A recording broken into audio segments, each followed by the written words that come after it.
Welcome to this week of Missouri Politics Midweek Update. We're joined by a special group of legislators that we're in doing a little pre-session work. Josh Hurlbert from the Great Northwest, thank you for making the time. Absolutely, glad to be here. Dean Plocher, Speaker of the Missouri House of Representatives, appreciate you coming over. Thank you for having me. Appreciate it. Ken Haden from Mexico, Missouri, Kit Bond Country, Steve Hodges Country, thank you for making the time. Thank you very much. And Tara Peters from Rolla.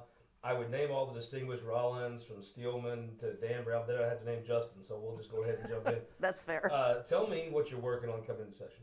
A couple things, some rural hospital issues. We have 19 hospitals that are on task to be closed this year in the state of Missouri, so we really need to do some legislation to protect those. Got a couple bills in terms of workforce, dietitians. There's some gaps between making sure we have people to do the job, so I have a piece of legislation for that. And lastly, we had a group of high school students from my district that lost one of their friends due to a opioid overdose, and so they thought that we should provide Narcan in our school system. So we proposed a bill to make that have them actually have that along with an AED device. I want to dig into that, but Dean Plocher, it's interesting. You know, when you're out running for office the first time, you think you'll get elected and you get to do all your things. And well, I'll run for speaker and I'll get to do all the things I want to do. But I found the folks in your position get to do what everybody else wants to do. So what of other people's priorities are you going to make the top of the list coming into session this year? Well, we've talked to the caucus. We've had caucus meetings. I'm happy to report that the House is actually up and working. The budget's been meeting all week. They started a couple weeks ago. They've been pushing through some things so we can really get a good handle on where we're going to be. A little tougher budget this year, right? That's exactly right, and that's why we're starting early. So, and as Representative Peters suggested, we're working on crime. Fentanyl's a big problem. We need to go after those traffickers so people aren't overdosing on these and the opioids. But we also have to look at crime in the city. That's been a big problem across the state, in fact. So I was grateful that Gabe Gore said he's going to run again. We need to show our law enforcement that we have their back. We need to work really attentively to recruitment and retention of our law enforcement officers. We have their back. We're standing by them. And I think every American, every Missourian, every citizen should be able to feel safe when they're walking on the streets and living in this great state. It is very easy. It's been interesting to watch you. You're probably the most pro-rural Missouri politician of this generation, and you're from town and country.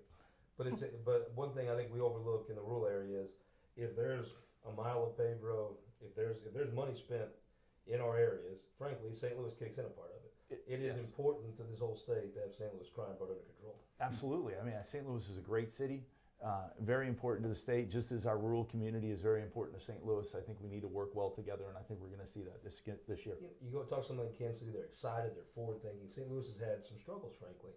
But you kind of feel like maybe it's reached a point where if you got crime under control, some of the good things that happen in a lot of these other cities can start to happen in St. Louis. I think they can. And, if the Cardinals start to win, we'll be even that much better off, right? But I think people should be able to go down to their Cardinal game, the Blues, whatever it is, our soccer team, our businesses, people living down there, working down there, wanting their kids to get to school safely. There is a large issue there with crime. We intend to work on that again this year, as we did last year, get it across the line. I look forward to that. That's one of the big priorities for the caucus. Josh Hurlbert, when I think of you, I think education. And there's a former governor that said education or economic development begins in kindergarten. To have when I talk to business folks, they need workers. And they're not always getting the kinds they're looking for. What do they do about it? Well, absolutely. When you're talking education policy, especially we had a budget hearing on this yesterday where DESI's needing another $120 million to fully fund the foundation formula. I mean, that's in a flat consensus revenue estimate year with Biden inflation still affecting the state. That's just putting more and more pressure on our school districts. So what do we need to do to make sure that those dollars are actually affecting student outcomes, whether that's open enrollment, maybe that's a parent bill of rights, maybe that's an expansion of the Most Scholars K-12 scholarship program. We need to be doing more to make sure that the dollars that we're investing in these kids are actually making life-changing outcomes. So tell me, Carl Esslinger got appointed to run DESI. What do you think? I think that's a win for Missourians. I think that is a solid pick by the governor. I think that is someone that the Senate can get behind and can confirm. And I also think it's someone who can make a difference with DESI. Tell me this: it feels like the bureaucracy is always hesitant to change. But the one time you have their ears when they need more money. I mean, that's the way you get. If you want to see changes, you're going to have to use the power of that $120 million they're looking for to make those changes happen, right? Absolutely. That's why, I mean, there's a lot of questions from legislators right now that are we getting the bang for our buck? I mean, in the past 50 years, adjusted for inflation, we've increased education spending by 280% in Missouri. But outcomes, aren't really matching that right now. So we need to make sure that we're improving student outcomes so that we have the Missouri workforce that we need moving forward. Terry, what do you think? Carl Lesslinger from our part of the state. I think there's a lot of upheaval at DESE. You needed somebody serious in there, and I think Charlie Shields came through again. I think she'll take good care of the system. I went to the HUD Institute a couple weeks ago, and we had a whole panel of education specialists from K all the way to higher ed. And Josh is right. I mean, the statistics are that we need to do better for our students. We need to do better for our parents, and hoping she'll be the one that takes us forward in that effort. Ken Haden, how's things in Mexico, Missouri? Well, Mexico, Missouri is an ag-driven area, and we've had droughts, crop shortage, interest costs jumped up a bunch on for input, particularly for this next year, for input cost and equipment cost and Gas prices. and there's a real squeeze in rural Missouri on cattle prices dropped about $40 a hundred in the month of October. But I noticed steak prices didn't drop. They didn't drop, but let me assure you the other pieces of it did. And what looked like was a home run coming up for years, and then it's go, whoa, what happened? What happened to that home run? So our area is an area that's really being impacted by green energy belts and eminent domain and issues like that. Tell me about eminent domain. Eminent domain, if you're an agricultural person, and if we go to more green energy, which if we do that, we're going to need 50 to maybe 2 times the number of high-powered transmission lines. Yep. They come through my constituents, through the middle of their farms. They take their land, they compensate them for it, but how much, and what is the biggest thing, they compensate it for the right-of-way, but it changes the value of everything on both sides. And most of these are 60 to 80 foot. You're talking about visual, you're talking about crop input, you're talking about, and they don't want to sell. And land prices, our area has increased 30, 40% in the last 2 years. So under that assumption, why would I want to sell today when 5 years from now, when I'm going to sell it, it'd be worth 30% more? And a lot of these compensations that are being offered for these are based upon 2-year-old prices. People they're mad, and they should be. They got a right to be. And they got a right to be. And that, it's just difficult to keep up with inflation on land prices on what they're being bid, and yet eminent domain, they're going to have to give it up somehow. There's a regulatory reform bill discussing the PSC that Senator O'Laughlin has talked about, Senator Searfoy is carrying.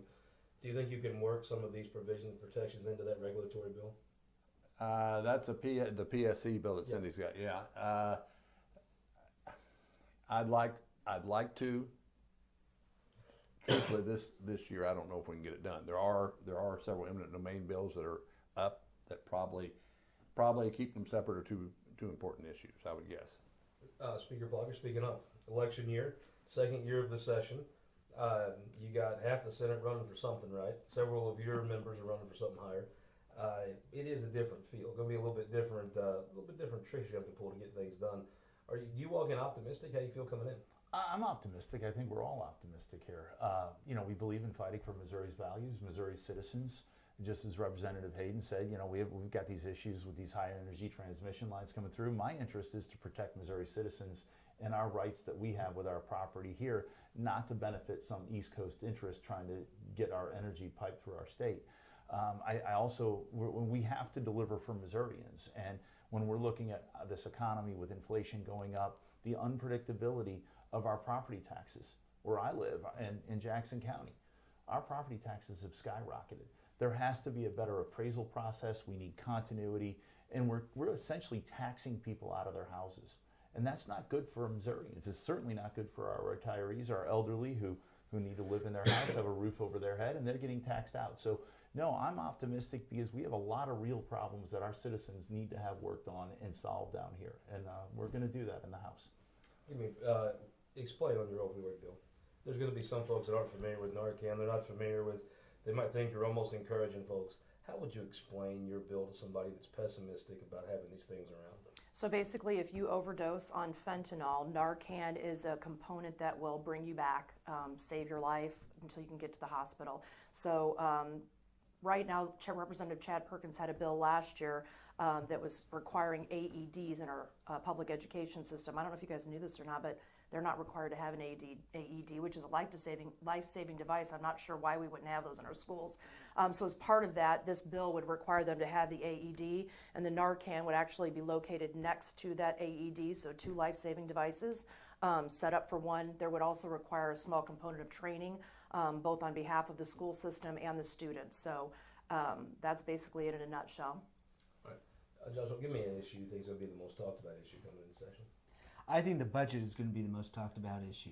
Been a while since that's been the case. I know it has been, but I mean, with the federal funding all are starting to expire, we still have one more year where, I mean, this year it's not going to be the toughest budget year, not like we had there in 2007, 2008. Those are tough budget years, but it's going to be a leading part of the discussions. How do we set the state up for success in the future?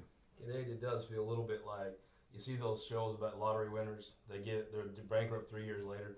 It feels like some of this COVID money, folks decided they would try to use it as operating money. Well, it was a one-time thing, and now the party seems like it's not over, but boy, it seems like it's coming to the end. Well, being a veterinarian, being from the farm, when you wean anything, it's a really tough time, and people bawl or make a lot of noise, and that's going to happen. And as we go through the health subcommittee the last 2 days, that money, tracing what was federal, what came in, what went out, what's going to happen to it, it's going to change the way we do things. Not so much this year, but certainly the next year. A lot of money people have maybe become accustomed to isn't going to be there. What's an issue when you get on Highway 63 in May heading home? What do you think the biggest issue discussed will be?